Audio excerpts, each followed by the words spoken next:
Okay, so hi guys. This is to share with you kung ano yung naging process ko sa pagkuha ng aking non-proof driver's license. So, bigyan ko kayo ng tip guys. Yes, I have license na. I got my license. Yes, this is non-proof lang siya guys. Pero wala pang card guys. So, sa mga gusto kumuha ng non-proof, bigyan ko kayo ng tip para may idea lang kayo. Hindi na kayo mahirapan. Ang una niyong gagawin guys, syempre dapat meron na kayong first yung unang kunin is yung inyong student permit. Yun yung pinaka number 1. Then, pangalawa niyong kukunin, pag meron na kayong student permit, kumuha na kayo ng inyong, ito ipapakita ko sa inyo guys. Yes! Finally! Ayan, so ayan guys ang aking non-proof driver's license. Kanina ko lang siya nakuha. So, eto siya guys. Kanina ko lang siya nakuha guys. Saglit mo lang siya makuha kapag medyo maano lang talaga kapag lagi nag-offline yung ano nila, connection. So, yung process nito is kapag may student driver's permit ka na, student permit, after a month, pwede ka na kuha ng PDC, process ka na ng mga requirements para sa non-proof driver's license. So, which is yung PDC and medical, tapos sasapin ko na sa LTO. So, yung binayaran ko pala guys is nung labas na yung dito yung student permit, kasi yung i-share ko na lang sa inyo is yung non-proof na lang kung magkano lahat yung nabayaran ko. So, i-assume na natin na meron na kayong student permit kasi madali lang naman kunin yun. So, yung kailangan nyo lang dun is yung theoretical, which is 1,000 pesos. Okay, yun. Tapos ngayon, yung ating non-proof naman guys, yung PDC, which is yung practical driving PDC. Practical driving course. So, yun yung pinaka-requirement nila. Bago ka medical, and then, yun, after medical, pwede mo nang isubmit sa LTO. So, yung PDC guys, yung para sa motorcycle, worth 2,500 yung babayaran nyo sa driving school. And then, ipapractice ka, yan kanila doon, ipapractical, actual drive na yung gagawin sa'yo doon. Papa-actual drive ka nila, tapos kung okay mo sa kanila, pasado ka, yun, bago ka nila bibigyan ng certificate. So, sobrang bilis na nila nakakuha nun. Yun, kapag meron ka ng PDC guys, magpupunin na ka pa-medical. So, yung medical pala guys is, binayaran ko lang is 400 pesos. So, usually kasi ngayon 500 yung pag nagpa-medical, 500 pesos talaga. Pero yung pinamedical na namin is dun sa dating LTO, kaharap lang nun, sa Mendoza. Ayun, 400 pesos lang. 300 sa medical, din sa computer fee nila is yun yung 100 pesos. Kaya naging 400 pesos siya. Okay? So, ilan yung binayaran natin? 2,500 plus 400, 2,900 na. And then sa LTO, kapag nagsubmit ka ng requirements, pipila ka muna sa cashier, magbabayad ka. So, magbabayad ka muna ng 100 pesos para sa exam. So, anyway guys, yung exam pala ng non-proof license is kailangan nasa computer, nandun ka talaga sa LTO mismo, tapos may camera na nakatutok sa'yo.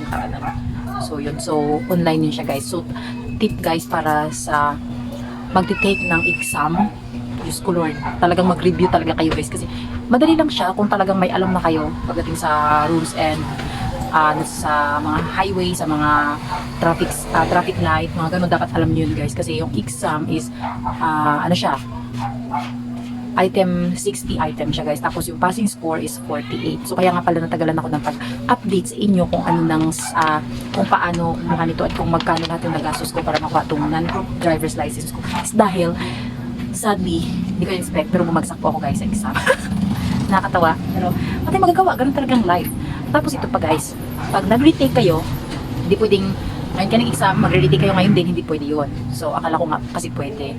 Parang magano kasi ako naging, alam mo yun, parang naging kampante na madali lang talaga yung exam. Pero hindi pala siya madali guys. Madali lang kung talagang nag-review ka. Kaya pinaka-tip ko talaga sa inyo guys is mag-review talaga kayo guys bago kayo mag-exam. As in, kahit Tagalog lang yun. Pero alam mo yun, pag hindi mo talaga alam, bagsak ka talaga guys. Is mag-review kayo. Yun. Madali lang talaga siya guys kung talaga nag-review kayo. Yung mga reviewer nga talaga guys ng exam, nasa YouTube marami. Doon lang din ako nag-review sa YouTube sa mga gusto mag-exam or may plan na kukuha ng non-proof driver's license or professional license. Basta guys, advice ko sa inyo, mag-review kayo. Ako sa YouTube lang ako nag-review guys. So, kaya pumasa na tayo. Kaya ito, medyo natagalan ako. So, ang kailangan, kapag nabagsak ka sa exam, kasi yung score pa 45 lang ako, pero yung passing score is 48. O, diba, nakakatawa.